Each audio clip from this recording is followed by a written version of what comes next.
Halo?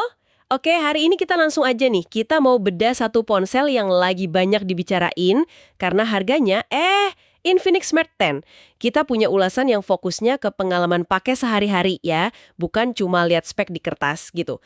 Tujuannya sih biar Anda bisa nimbang-nimbang ini ponsel murah banget, tapi pas nggak ya buat kebutuhan Anda. Yuk kita lihat bareng-bareng. Menarik, menarik. Ponsel di kelas harga sejutaan gini emang selalu bikin penasaran. Ini kan soal gimana caranya produsen kasih nilai maksimal dengan budget yang, ya, terbatas banget. Pertanyaan kuncinya, apa aja sih yang oke dari HP ini? Terus, kompromi apa aja yang harus kita terima di harga segini? Oke, kita mulai dari yang paling kelihatan ya, harga. Ini varian 464 GB sekitar 1.099.000, terus yang 4128 di 1.199.000. Wah, ramah banget di kantong ini. Betul, harga jelas jadi daya tarik utama. Terus, sumber kita juga bilang desainnya lumayan loh, kekinian gitu, cocok lah buat anak muda atau pelajar. Iya, harga sama tampilan luar biasanya jadi pancingan awal ya. Tapi gimana soal yang fundamental buat harian, kayak layar sama audio? Nah, di situ biasanya kerasa kualitas sebenarnya. Nah, soal layar katanya sih cukup oke buat nonton, sosmed, ya aktivitas harian gitulah. Tapi yang agak bikin kaget nih di kelasnya, speakernya. Udah stereo loh. Oh iya, stereo ya? Iya, jadi suara keluar dari dua sisi. Lebih enak buat nonton atau dengerin musik. Gimana tuh kualitasnya kata sumber? Cuma kenceng aja atau lumayan? Disebutnya sih nyaring, yaitu udah peningkatan lah dari speaker mono yang biasa di harga segini. Mungkin bukan yang jernih banget kayak audio file gitu, tapi jelas nilai plus buat nonton atau dengerin lagu. Oke. Terus baterainya juga katanya awet buat seharian. Cukuplah buat belajar online, medsosan, atau nonton YouTube seharian. Lumayan ya. Ada bonus juga, tahan cipratan air ringan sama debu. Sama ada fitur AI, kayak asisten suara gitu. Cukup banyak ya buat harga segitu. Iya juga sih. Nah, tapi biasanya kan harga murah sama fitur lumayan gitu ada tapinya. Di bagian mana nih kompromi paling kerasa di Infinix Smart 10 ini menurut sumber kita? Yang paling utama, ya di performa. Udah bisa ditebak sih, sumber kita nekenin HP ini cukup buat basic aja. Komunikasi, sosmed, streaming video ringan, oke lah. Tapi kalau buat multitasking berat atau main game yang grafisnya wah gitu, ya bakal kerasa kurang banget tenaganya. Batasan wajar sih di harga segini. Iya, performa emang sering jadi korban ya kalau harga ditekan.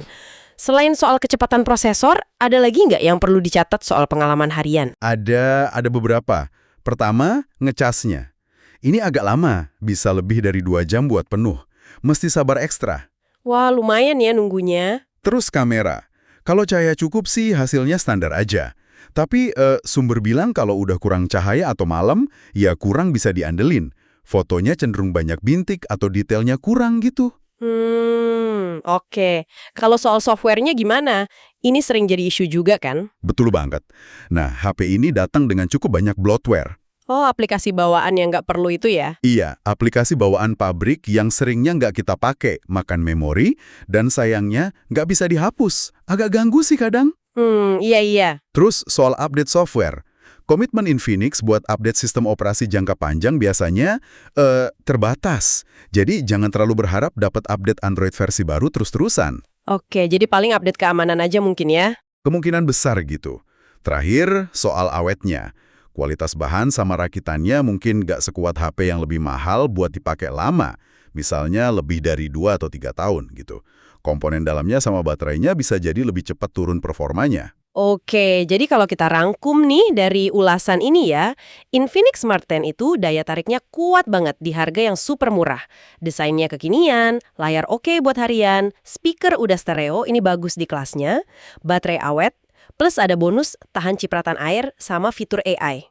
Ya, paket yang cukup menarik di awal. Tapi komprominya juga jelas banget, performa yang ya pas-pasan, ngecasnya lama, kamera malam standar, banyak bloatware nggak bisa dihapus, terus update software yang minim, sama mungkin daya tahan jangka panjangnya perlu dipertimbangkan. Tepat rangkumannya.